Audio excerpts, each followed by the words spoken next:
কলকাতা শহরের বা সারা পশ্চিমবঙ্গের রাজ্যে যেখানে যত স্টেট গভর্নমেন্টের পাবলিক ভেহিকেলসগুলো যায়, তুমি মিলিটারিকে হুকুম দাও কি পুলিশকে হুকুম দাও, সবগুলোকে আটক করে ওগুলো বিক্রি করে। সরকারের টাকা না থাকলে সরকার কি নবান্ন বেচে, রাইটার্স বিল্ডিং বেচে, হাওড়া ব্রিজ বেচে টাকা দেবে? অনেক ক্ষেত্রে এরকম হয়েছে। ন্যায্য প্রাপ্য বঞ্চিত যখন হয়েছে তখন যদি দরখাস্ত করে সেগুলোকে ক্রোপ করে বিক্রি করা হয়, তাহলে আইনি সে পদ্ধতি আছে। রাজ্য সরকারের যেসব বিল্ডিং আছে সেগুলো বিক্রি করে দেবে। আম্বানিরা আছে, আদানিরা আছে, তারা কিনে নেবে। যেমন করে রেল স্টেশন কিনে নিচ্ছে, এয়ারপোর্ট কিনে নিচ্ছে, কেনার লোকের অভাব নেই। কি মারাত্মক কথা বলছে? মারাত্মক কেন হবে? এটা আইনগত কথা বলছি, আমি তো আইনের কথা বলছি। I might have sympathy for the government, but at the same time ন্যায্য অধিকার যা সেটা থেকে তো বঞ্চিত করতে আমি পারবো না। তাই যদি করি আমার বিবেকের সঙ্গে প্রতারণা। কোনো লয়ার রাজ্য সরকারের বিরুদ্ধে মামলা করার সাহস দেখাতে পারেনি। হন্য তন্ন হয়ে ঘুরতে হয়েছে বিভিন্ন লয়ারের কাছে। একজন যিনি সাহসটা দেখিয়েছিলেন রাজ্য সরকারের বিরুদ্ধে লড়াই করার, সেই ব্যক্তি আমার সামনে এই মুহূর্তে রয়েছে, নাকি অন্যতম হাতিয়ার মুখ্যমন্ত্রীর জন্য। ওটা মুখ্যমন্ত্রী বলতে পারবেন। অনেক সময় হাতিয়ার তো ভোতা হয়ে যায় না, অনেক সময় হাতিয়ার তো ভোতা হয়ে যায়। এই যেমন সরকারি চাকরি, কি হয়েছে তার? সিঙ্গুরের জমি তো ফেরত দেওয়া হয়েছে, কত চাষাবাদ হচ্ছে সেখানে।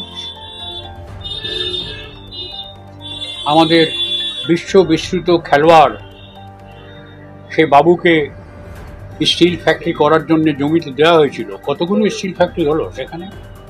অনেক সময় হাতিয়ার তো ভোতা হয়ে যায়। আপনি বলুন, একটা বিশিষ্ট এলাকা দিয়ে যখন 3টে ছেলে মোটর বাইকে করে চলে যায় মাথায় হেলমেট ছাড়া, আপনি বলে দিতে পারেন না যে এই অঞ্চলটা কাদের অঞ্চল? পারেন না বলতে?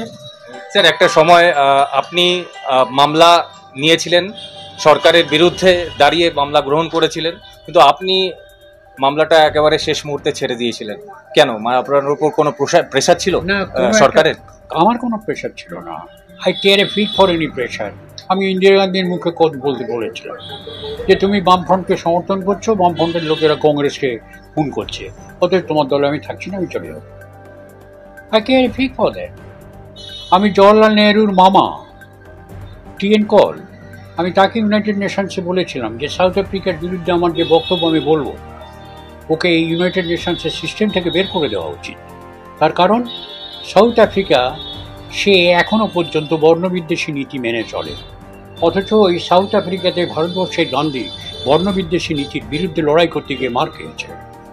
সেই সাউথ আফ্রিকা ইউনাইটেড নেশনসে থাকার কোনো অধিকার নেই। ওরা আমাকে বলেছিলেন যে এরকম কথা বলা যায় না। বলেছিলাম ঠিক আছে, দিল্লি বলুক এরকম কথা বলা যায় না। ইট ওয়াজ টিএন কল, ইট ওয়াজ ব্রিজেশ মিশ্র, ইট ওয়াজ রিকি জয়পাল। ঠিক আছে, আমি আমার ন্যায্য কথাটা বলবো, যুক্তিপূর্ণ কথাটাকে বলবো, তথ্য সম্বলিত কথাটাকে বলবো, তাতে ভয়ের কি আছে? কিন্তু যাদের মামলা আমরা আমি করছিলাম, কোনো একটা সময়ে তাদের মনে হয়েছিল আমি বোধহয় সরকারের বিরুদ্ধে আর মামলা করতে পারবো না। আজও সরকারের বিরুদ্ধে 3টে মামলা করব, কারণ সরকারের কাছে আমি মাথা বিক্রি করিনি। আমি সরকারি প্যানেলের লোকও নয়, সরকারের কাছে আমি মাথা বিক্রিও করি, সুতরাং মামলা করবো না কেন? আমি মামলা করে, কিন্তু যদি দেখা যায় যে আমার মুখে তার আস্থাটা একটু দোদুল্যমান হয়েছে, আমার উচিত যে মামলাটা ফেরত নিয়ে যাও, তোমরা তোমাদের মতো লোককে। কোনো রাজনৈতিক হস্তক্ষেপ ছিল? কোনো রাজনৈতিক হস্তক্ষেপ আমার কাছে ছিল না। আমি একথা কোনো মতেই একবারও বলবো না যে বর্তমান সরকারের কোনো মন্ত্রী কিংবা বর্তমান সরকারের মুখ্যমন্ত্রী কিংবা বর্তমান সরকারের অ্যাডভোকেট জেনারেল কেউ আমাকে অনুরোধ করেছিল আপনি মামলাটা ছেড়ে দিন, কারণ তারা জানতেন যে আমজাদ সাহেবের কাছে এই ধরনের কথা বলাটা সম্মত হবে। যে প্রদেশ কংগ্রেস ভবন, সেখান থেকে তারা দুজনে তো কিছু আছে নাকি প্রদেশ কংগ্রেস বলে? প্রদেশ কংগ্রেস বলে এরকম একটা কিছু আছে নাকি? আমি জানি না। শুভঙ্কর সরকার প্রদেশ কংগ্রেসের প্রেসিডেন্ট। ওই কংগ্রেসের লোকেরা জানে, কিছু কংগ্রেসের লোকেরা জানে, 2-4জন কংগ্রেসের যে লোকজন আছে তারাই। রাত ক্ষোভ থেকে বলছেন আপনিও তো এই দলের সদস্য ছিলেন। আমি ছিলাম তো, এখনো আছেন? আমার না এখন নেই, sorry. Very sorry, very sorry.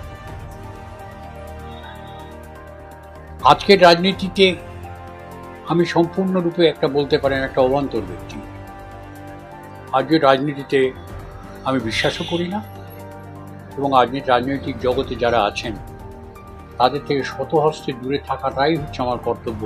এইটে আমার সংসারের প্রতিটি সদস্য, আমার ছেলে, আমার পুত্রবধূ, তারা সবাই এই কথা বলেন।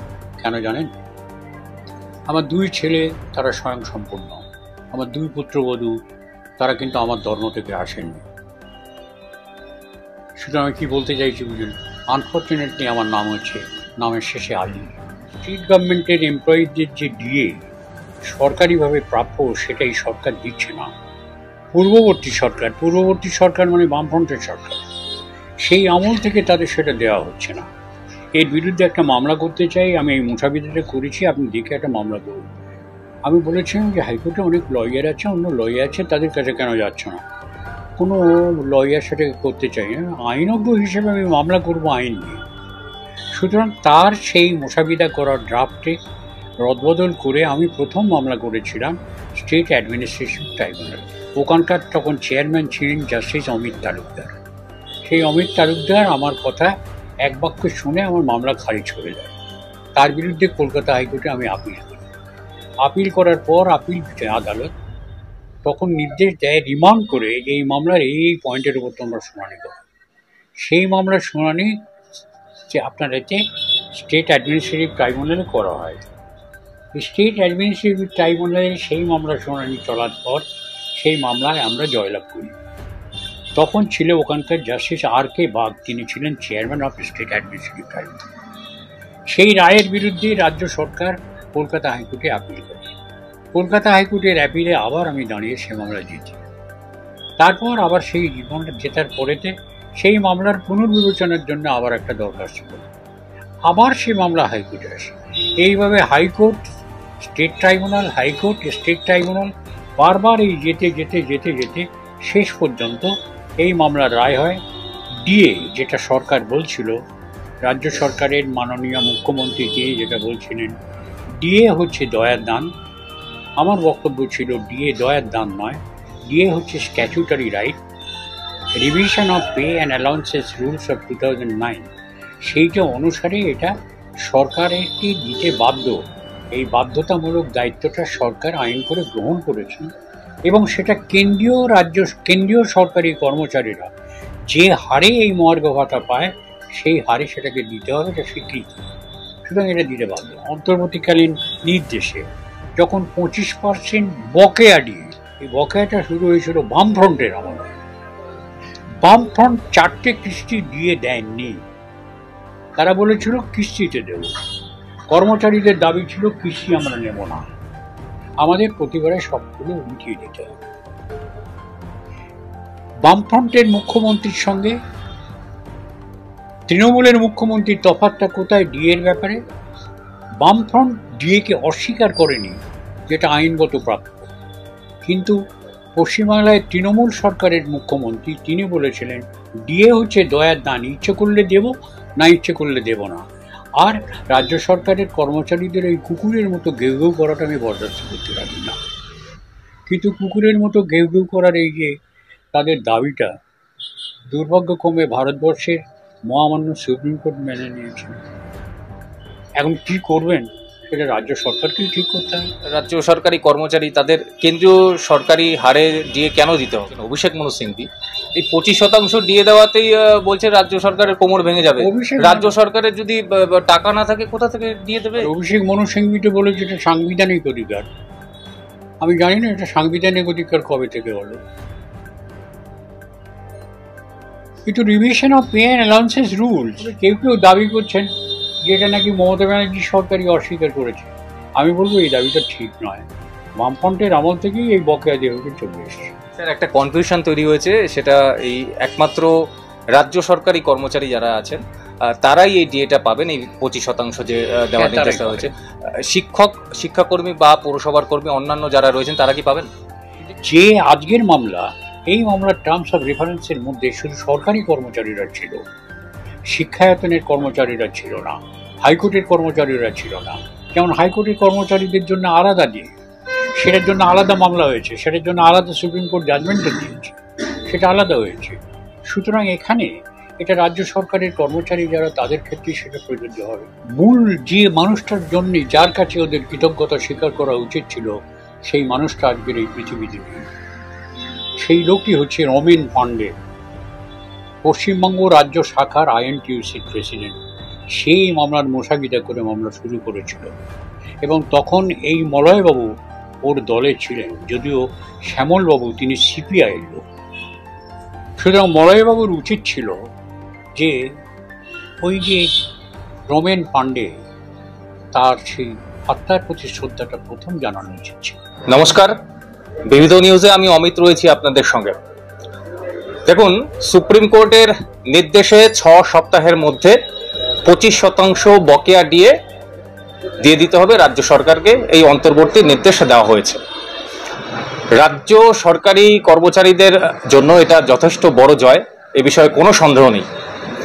কিন্তু আপনারা অনেকেই জানেন না যে 2016 সালে স্যাটে পরাজয়ের পর 2017 সালে কলকাতা হাইকোর্টে মামলা হওয়ার আগে পর্যন্ত কোনো লয়ার রাজ্য সরকারের বিরুদ্ধে মামলা করার সাহস দেখাতে পারেনি। হন্য তন্ন হয়ে ঘুরতে হয়েছে বিভিন্ন লয়ারের কাছে। একজন যিনি সাহসটা দেখিয়েছিলেন রাজ্য সরকারের বিরুদ্ধে লড়াই করার, সেই ব্যক্তি আমার সামনে এই মুহূর্তে রয়েছেন, সর্দার আমজাদ আলী। আমরা সরাসরি তাকে প্রশ্ন করব। স্যার, বিবিধ নিউজে আপনাকে স্বাগত। এই যে ডিএ মামলার রায় বলবো না, অন্তর্বর্তী নির্দেশ 25% বকেয়া দিয়ে দিতে হবে, আবার 4 আগস্ট শুনানিও রয়েছে। কিন্তু এই মামলায় খুব সম্ভবত, আমি যদি ভুল না করি, কলকাতা হাইকোর্টে আপনার পিটিশনের উপর ভিত্তি করে রায়টা হয়েছিল। হাইকোর্টে নয়, মামলা প্রথম শুরু হয়েছিল স্টেট অ্যাডমিনিস্ট্রেটিভ ট্রাইব্যুনালে, এবং সেই মামলার মোসাবিদাটা যে করেছিলেন তিনি আজ নেই। তিনি হচ্ছেন রমেন পান্ডে, আইএনটিইউসির রাজ্য শাখার সভাপতি। তার বক্তব্য ছিল যে স্টেট গভর্নমেন্টের এমপ্লয়িদের যে ডিএ সরকারিভাবে প্রাপ্য, সেটাই সরকার দিচ্ছে না। পূর্ববর্তী সরকার মানে বামফ্রন্টের সরকার, সেই আমল থেকে তাদের সেটা দেওয়া হচ্ছে না। এর বিরুদ্ধে একটা মামলা করতে চাই, আমি এই মোসাবিদাটা করেছি, আপনি দেখে একটা মামলা করুন। আমি বলেছিলাম যে হাইকোর্টে অনেক লয়ার আছে, অন্য লয়ার আছে, তাদের কাছে কেন যাচ্ছে না? কোনো লয়ার সেটাকে করতে চাই না, আইনজ্ঞ হিসেবে আমি মামলা করব আইন নিয়ে। সুতরাং তার সেই মোসাবিদা করার ড্রাফটে রদবদল করে আমি প্রথম মামলা করেছিলাম স্টেট অ্যাডমিনিস্ট্রেশন ট্রাইব্যুনালে। ওখানকার তখন চেয়ারম্যান ছিলেন জাস্টিস অমিত তালুকদার। সেই অমিত তালুকদার আমার কথা এক বাক্য শুনে আমার মামলা খারিজ করে দেয়। তার বিরুদ্ধে কলকাতা হাইকোর্টে আমি আপিল করি। আপিল করার পর আপিল আদালত তখন নির্দেশ দেয় রিমান্ড করে, এই মামলার এই পয়েন্টের উপর তোমরা শুনানি করো। সেই মামলার শুনানি যে আপনার এতে স্টেট অ্যাডমিনিস্ট্রেটিভ ট্রাইব্যুনালে করা হয়। স্টেট অ্যাডমিনিস্ট্রেটিভ ট্রাইব্যুনালে সেই মামলার শুনানি চলার পর সেই মামলায় আমরা জয়লাভ করি। তখন ছিল ওখানকার জাস্টিস R.K. বাগ, তিনি ছিলেন chairman of state administrative tribunal. সেই রায়ের বিরুদ্ধে রাজ্য সরকার কলকাতা হাইকোর্টে আপিল করে। কলকাতা হাইকোর্টের অ্যাপিলে আবার আমি দাঁড়িয়ে সে মামলা জিতি। তারপর আবার সেই জীবনটা জেতার পরেতে সেই মামলার পুনর্বিবেচনার জন্য আবার একটা দরখাস্ত করে আবার সেই মামলা হাইকোর্টে আসে। এইভাবে high court, state tribunal, high court, state tribunal, বারবার এই যেতে যেতে যেতে যেতে শেষ পর্যন্ত এই মামলার রায় হয় ডিএ, যেটা সরকার বলছিল, রাজ্য সরকারের মাননীয় মুখ্যমন্ত্রী তিনি যেটা বলছিলেন ডিএ হচ্ছে দয়ার দান। আমার বক্তব্য ছিল ডিএ দয়ার দান নয়, ডিএ হচ্ছে statutory right. Revision of pay and allowances rules of 2009, সেইটা অনুসারে এটা সরকারকে দিতে বাধ্য। এই বাধ্যতামূলক দায়িত্বটা সরকার আইন করে গ্রহণ করেছেন, এবং সেটা কেন্দ্রীয় সরকারি কর্মচারীরা যে হারে এই মহার্ঘ ভাতা পায় সেই হারে সেটাকে দিতে হবে, এটা স্বীকৃত। সুতরাং এটা দিতে বাধ্য। সুপ্রিম কোর্টের আজকের রায়, অন্তর্বর্তীকালীন নির্দেশে যখন 25% বকেয়া দিয়ে দেওয়ার অধিকার রয়েছে, সেই অধিকার স্বীকার হয়েছে, স্বীকৃত হয়েছে, বাধ্যতামূলক দিতে। কিন্তু এই বকেয়াটা শুরু হয়েছিল কবে? এই বকেয়াটা কংগ্রেস আমলেও শুরু হয়নি, এই বকেয়াটা শুরু হয়েছিল বামফ্রন্টের আমলে। বামফ্রন্ট 4টে কিস্তি দিয়ে দেননি, তারা বলেছিল কিস্তিতে দেব। কর্মচারীদের দাবি ছিল কিস্তি আমরা নেব না, আমাদের প্রতিবারে সবগুলো উঠিয়ে দিতে হবে। বামফ্রন্টের মুখ্যমন্ত্রীর সঙ্গে তৃণমূলের মুখ্যমন্ত্রীর তফাৎটা কোথায় ডিএর ব্যাপারে? বামফ্রন্ট ডিএকে অস্বীকার করেনি, যেটা আইনগত প্রাপ্য, কিন্তু পশ্চিমবাংলায় তৃণমূল সরকারের মুখ্যমন্ত্রী তিনি বলেছিলেন ডিএ হচ্ছে দয়ার দান, ইচ্ছে করলে দেব, না ইচ্ছে করলে দেব না। আর রাজ্য সরকারের কর্মচারীদের এই কুকুরের মতো ঘেউ ঘেউ করাটা আমি বরদাস্ত করতে পারি না। কিন্তু কুকুরের মতো ঘেউ ঘেউ করার এই যে তাদের দাবিটা, দুর্ভাগ্যক্রমে ভারতবর্ষের মহামান্য সুপ্রিম কোর্ট মেনে নিয়েছেন। এখন কি করবেন সেটা রাজ্য সরকারকেই ঠিক করতে হবে। আমি বলছি স্যার, কেন্দ্রীয় হারে ডিএর দাবি চলছে। কেন্দ্রীয় হারে সরকারি রাজ্য সরকারি কর্মচারী তাদের কেন্দ্রীয় সরকারি হারে ডিএ কেন দিতে হবে? তার কারণ হচ্ছে যে ডিএ ঠিক করা হয় প্রতি 10 বছর পর পর। কিসের জন্যে? যে দেশে আনাজপত্র জিনিসপত্রের দাম বাড়তে থাকে, অর্থাৎ market rate every time is going high. সেই জন্য 10 বছর পর পর কেন্দ্রীয় সরকারের পক্ষ থেকে একটা যে অল ইন্ডিয়া প্রাইস ইন্ডেক্সটা কত, অর্থাৎ অল ইন্ডিয়া প্রাইস সূচক, জিনিসপত্রের মূল্য সূচকটা কোথায় গিয়ে দাঁড়াচ্ছে 10 বছর, এই যে ভিত্তি, সেটা কেন্দ্রীয় সরকার, রাজ্য সরকারের এরকম কোনো ভিত্তি নেই। সেই ভিত্তিতে যদি ডিএ নির্ধারিত হয়ে থেকে থাকে তাহলে মেনে নেওয়া উচিত সেইটি। এবং কেন্দ্রীয় সরকারের কর্মচারীরা যখন বাজারে যায়, ঠিক একই বাজারে রাজ্য সরকারের কর্মচারীরাও বাজারে যায়। সেখানে জিনিসের দাম কেন্দ্রীয় সরকারের জন্য বেশি আর রাজ্য সরকারের জন্য বেশি, বিক্রেতারা তা করেন না। সুতরাং একই বাজারে বাজার করতে গিয়ে যখন এই হয়, এবং সূচকটা যখন কেন্দ্রীয় সরকারের, আইনগতভাবে কেন্দ্রীয় সরকারের দিয়ে যে এটা রাজ্য সরকার সেটা মেনে নিয়েছে এবং আইনগতভাবে সেটা স্বীকৃতি দিয়েছেন এবং যথাযথভাবেই দিয়েছেন। তার কারণ all India price consumer price index, সেইটির মাধ্যমেই তো ডিএর রেটটা ঠিক করা হয়েছে, অন্য কোনো সূচক দিয়ে তো সেটা ঠিক করা হয়নি। অতএব আপনাকে যদি সেটা দাবি করে থেকে থাকে, সেটা আইনগতভাবে ঠিকই করা হয়েছে, অন্যায় তো করেনি। এখন সুপ্রিম কোর্টের ফাইনাল রায় বাকি আছে, শেষ রায় বাকি আছে। দেখুন, সুপ্রিম কোর্ট যদি বলে যে না এটা ঠিক হয়নি, তাহলে তখন অন্যরকম হবে। তবে আমি 100% নিশ্চিত সুপ্রিম কোর্ট সে কথা বলতে পারবে না। তার কারণ সুপ্রিম কোর্টের নিজেরই রায় আছে যে ডিএ সরকারি কর্মচারীদের আইনগত প্রাপ্য একটা অধিকার এবং তার যে মাধ্যম, সেই মাধ্যম অল ইন্ডিয়া কনজিউমার প্রাইস লেভেলের ইন্ডেক্স। কিন্তু স্যার, রাজ্য সরকারের যিনি আইনজীবী ছিলেন সুপ্রিম কোর্টে, যিনি লড়াই করেছেন, অভিষেক মনু সিংভি, এই 25% দিয়ে দেওয়াতেই বলছে রাজ্য সরকারের কোমর ভেঙে যাবে।